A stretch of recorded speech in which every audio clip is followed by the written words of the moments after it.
लेकिन इसका एक पूरी चीज़ ये है कि जो हीरो है पाक ह्यूंग सिक, वो पूरी कास्ट है ना, वो कोई और नहीं होती, वो होती है।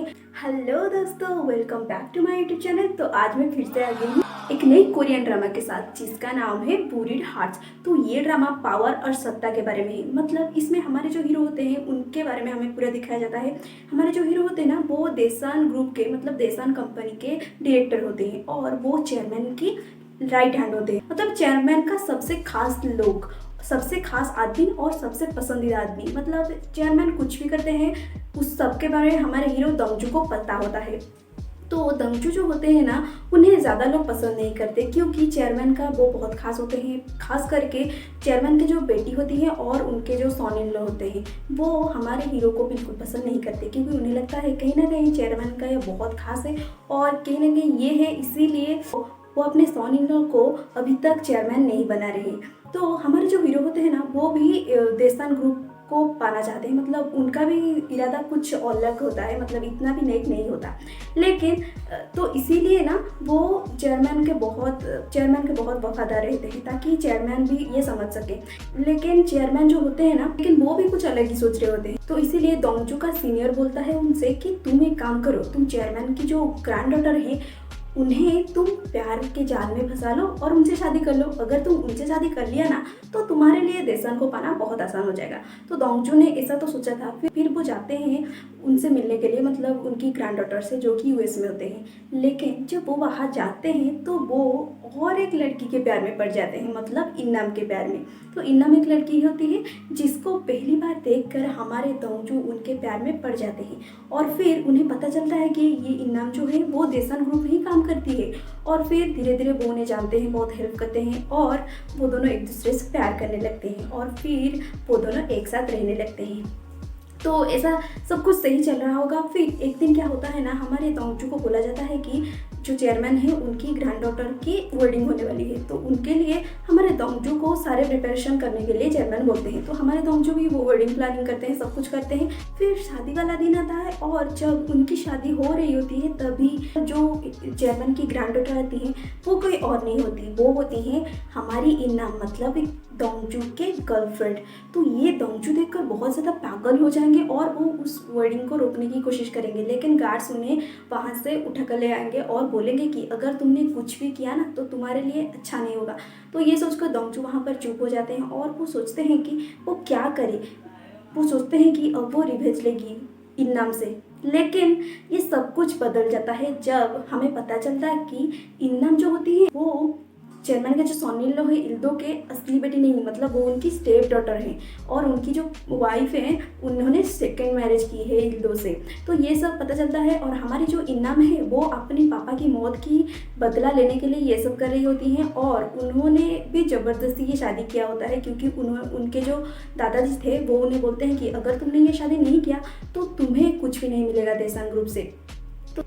तो ये सब बातें होती है। फिर हमारे हीरोइन जो होती है वो एक्चुअली में दंगजू से ही प्यार करते हैं, लेकिन वो भी ये सब करने के लिए मजबूर होती हैं। फिर धीरे धीरे जब हमारे हीरो हमारी हीरोइन से बदला लेने के लिए तो सोच रहे होंगे, लेकिन ऐसा कुछ होता है जब उन्हें उनसे बदला लेना तो दूर की बात, वो उनके प्यार में और भी बढ़ जाएंगे और उनके साथ और भी बहुत कुछ होगा। मतलब उनको मारने की बहुत लोग कोशिश करेंगे क्योंकि चेयरमैन का वो बहुत खास होता है और सारे फंड्स के बारे में, पैसों के बारे में, सब जो कुछ भी होता है वो सिर्फ हमारे हीरो को पता होता है। उनके सब पासवर्ड भी हमारे हीरो के पास ही होता है क्योंकि हमारे जो हीरो होते हैं ना, उनका एक फोटोग्राफिक मेमोरी होता है। मतलब उनका जो दिमाग होता है वो फोटोग्राफिक होता है। मतलब जो कुछ भी वो पहली बार देखते हैं या एक बार देखते हैं वो उनके दिमाग में फ़ोटो की तरह सेव हो जाता है। मतलब वो हमेशा के लिए वो याद रखते हैं। तो इसीलिए ना बहुत सारे उनके दुश्मन बन चुके होते हैं जो कि उन्हें मारने की कोशिश कर रहे होते हैं। तो हमारे हीरो को पहले तो जो हमारी हीरोइन की पति था उसका जो अंकल था वो हमारे हीरो को भी मारना चाहता था क्योंकि वो इल्दो का सीनियर था। तो इल्दो और वो एक दूसरे से मिले हुए होते हैं और वो हमारे हीरो को मारने की कोशिश करते हैं। हमारे हीरो को मार देते हैं, लेकिन फिर हमें पता चलता है कि हमारे जो हीरो है वो जिंदा है, लेकिन वो अपने याददाश्त खो चुके होते हैं। तो ये सबके लिए बहुत एक बुरी चीज़ हो जाती है क्योंकि हमारे हीरो के पास सारी पासवर्ड्स हमारे हीरो के पास ही होते हैं। तो अगर उनकी याददाश्त चली गई तो ये सब पैसों का क्या होगा सब। तो इसीलिए सब लोग उसके याददाश्त वापस आने के लिए कोशिश करते रहेंगे, तभी वो लोग हमारे हीरो के बहन को मार देंगे। तो जब हमारे हीरो के बहन को मार देंगे, ये हमारे हीरो बिल्कुल नहीं सह पाएंगे और वो इसके लिए, तो इसके वजह से हमारे हीरो यहाँ से वो रिवेंज लेने के लिए सोच ही लेते हैं कि अब जो भी हो जाए मैं रिवेंज लूंगा ही लूंगा। तो इसके बाद क्या होता है ये आपको देखना पड़ेगा, हमारे हीरो किस तरह से रिवेंज लेते हैं सबसे, और क्या देसन ग्रुप उनका हो पाएगा, क्या वो सच में देसन ग्रुप को पाना चाहते हैं। तो ये जो ड्रामा है ना, ये मतलब मिस्ट्री, थ्रिलर, फाइटिंग्स, रोमांस सब कुछ इसमें है। तो अगर आपको इस तरह के ड्रामास पसंद है तो आप इसे ज़रूर देखें। और हाँ, इसमें जो हीरो है पाक ह्यूंग सिक, वो बहुत ही अच्छा काम किया है इसमें, मतलब उनका एक्टिंग, उनका परफॉर्मेंस बहुत ही अच्छी है। और पूरी कास्ट है ना वो बहुत अच्छा है, हीरोइन भी बहुत अच्छी है, मतलब एक बहुत अच्छी एक्ट्रेस है वो भी। तो ये ड्रामा ना आपको रुलाएगा, हंसाएगा, मतलब सब कुछ फील कराएगा। तो अगर आपको विंसेंजो पसंद आया था तो ये मुझे लगता है विंसेंजो के ऊपर वाला ड्रामा है। मतलब विंसेंजो तो बहुत अच्छा था, मेरी अब तक की फेवरेट है, लेकिन ये ड्रामा ना उससे ज़्यादा ही आपको थ्रिल महसूस कराएगी।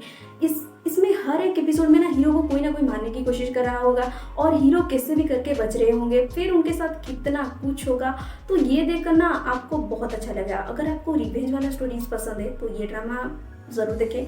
और अगर आप इस तरह के जेनरा नहीं भी देखते हैं ना तो भी आपको ये बहुत अच्छा लगेगा, क्योंकि मुझे स्पेसिफिकली जॉनरा अच्छा लगता है मिस्टीरियस, रोमांटिक, लेकिन फिर भी इसमें बहुत ज़्यादा फाइटिंग तो है, लेकिन बहुत अच्छा भी लग रहा है। तो मुझे लगता है ये हर कोई देख सकता है, मतलब किसी को भी ये पसंद आ जाएगा। तो ये ड्रामा आप ज़रूर देखें, मैं आपको ज़रूर रिकमेंड करूँगी।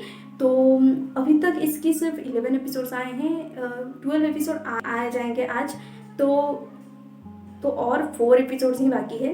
लेकिन इसका एक पूरी चीज़ ये है कि इसके जो मेकर्स हैं वो शायद इससे हैप्पी एंडिंग ना बनाए। मतलब बहुत सारे लोग बोल रहे हैं ऐसे कि इसमें या तो हीरो या फिर हीरोइन दोनों में से कोई एक मर जाएगा शायद। तो अगर ऐसा होगा तो ये बहुत बुरी चीज़ होगा, मतलब बहुत दुख लगेगा यार, इतना अच्छा ड्रामा है, एटलीस्ट हीरो को हर एपिसोड में कोई ना कोई मारने की कोशिश कर रहा है, तो उसे एटलीस्ट बचा तो दो, क्यों उसे मारने की कोशिश कर रहे हो यार। तो मेकर्स ये सब शायद कर सकते हैं, ये पता भी नहीं, तो इसीलिए ये थोड़ा बुरा लग रहा है, लेकिन बहुत अच्छी ड्रामा है, ज़रूर देखें इस ड्रामा को। और हाँ, और मैं और एक नई ड्रामा के साथ फिर से आऊँगी, तो तब तक के लिए मैं रहती हूँ, बाय बाय।